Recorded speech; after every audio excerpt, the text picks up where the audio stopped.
si tant est qu'on a par ailleurs les fichiers de données d'origine qui ne sont pas anonymisés.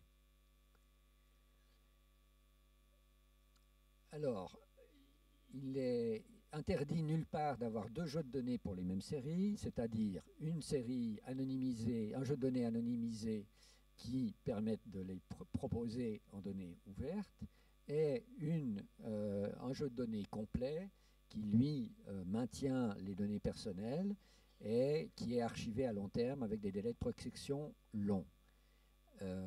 La difficulté, et j'ai entendu ça tout au long de ces 2 journées, c'est en fait de communiquer sur qui fait quoi, qui est responsable de quoi, de façon à ne pas se trouver dans des situations où on croit que c'est l'autre qui conserve et puis que personne n'a conservé.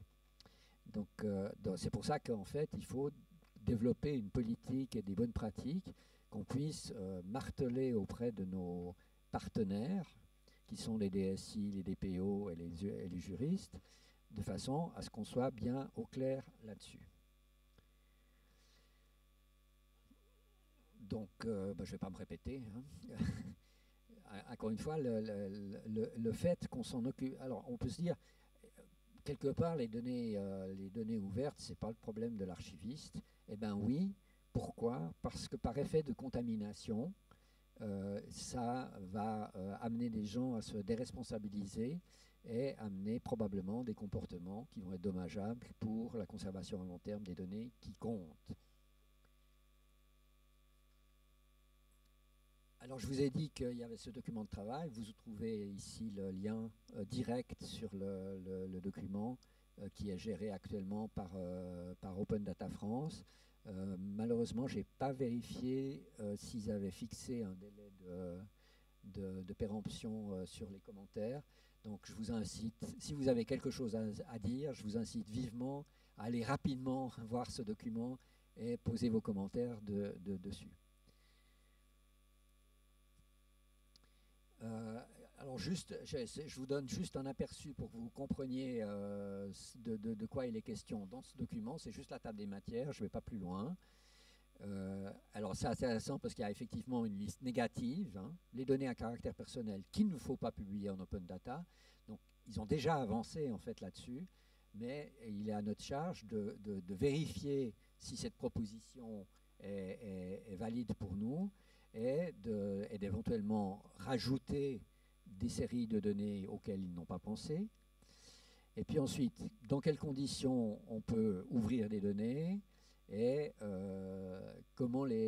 à quelles conditions les réutiliser. Je ne rentre pas dans plus de détails, il faut aller les lire. Et puis, il y a un certain nombre de données de dispositions sectorielles qui ont été identifiées. On a évoqué ça tout à l'heure, il y a la santé, il y a la justice, mais il pourrait y en avoir d'autres qui n'ont pas été identifiées. Donc, je ne sais pas, les gens des universités peut-être pourraient être amenés à dire, ouais, non, il y a une catégorie un type de gestion qui nous est particulier et on devrait le décrire dans ces bonnes pratiques. Alors, j'en ai terminé sur le volet Open Data. Donc, je vais me répéter plusieurs fois. Les domaines ne sont pas toujours directement archivistiques, mais nous ne pouvons pas nous payer l'économie de ne pas nous en préoccuper. Ça signifie un exercice que certains d'entre vous pratiquent déjà depuis longtemps, d'autres ont moins l'habitude, c'est de faire de la com auprès de nos partenaires, enfin j'espère partenaires. Des fois, ils sont ressentis plutôt comme adversaires, mais il faut que ça cesse. Enfin, c'est mon opinion. Et donc, la conséquence globale de cette prescription d'ouverture des données, c'est qu'il faut sortir de nos bureaux et aller voir ces gens-là. Alors, je passe maintenant au RGPD. Alors, c'est une autre dynamique, mais c'est éminemment corrélé, comme l'ont dit les intervenants de ce matin aussi. Alors, on a fait un petit compendium des articles pertinents du RGPD qui traitent de la donnée d'archive ou de la donnée scientifique ou statistique. Ils sont disponibles soit en HTML sur le site de l'AAF, soit en PDF sur la même page. Je vous incite vivement à télécharger ce document-là, parce qu'il y a donc à la fois les articles. Alors le désavantage, c'est qu'en fait, ils sont dispersés à travers le texte du RGPD, donc c'est pour ça qu'on les a rassemblés. Et ensuite, ils s'éclairent par en fait les considérants. Donc l'article dit des choses, mais qui sont des fois assez obscures. Et donc on a rajouté des considérants qui éclairent les raisons pour lesquelles ils ont été inclus dans le RGPD. Donc ça nous donne une solide base. Et cet élément-là, alors j'attire votre attention sur le fait qu'on n'a pu le faire que sur le RGPD parce que c'est le seul texte qui est validé et publié aujourd'hui. Tous ces articles vont être repris, voire complétés par les dispositions nationales. Et donc, d'ici quelques mois, on refera le même compendium, mais cette fois avec les numéros d'articles des lois françaises concernées, qui en principe devraient en reprendre les termes, mais qui auront une numérotation différente, et qui sont ces numéros d'articles dont vous pourrez vous prévaloir auprès des différents partenaires que je vous ai cités tout à l'heure. Alors oui, elle pourrait être reprise dans la loi informatique et liberté. Est-ce qu'il y aura une loi protection des données en plus? J'en sais rien.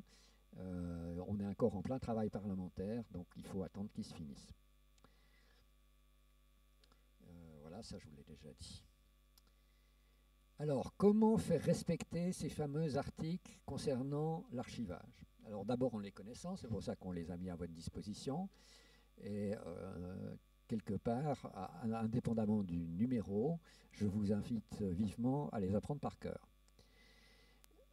Ensuite, les promouvoir auprès des DPO, donc les DPD en l'occurrence, principalement des juristes et des informaticiens. L'ordre n'est pas innocent, c'est-à-dire que je pense qu'il faut le faire dans cet ordre-là. Le problème, c'est que pour les petites collectivités, le rôle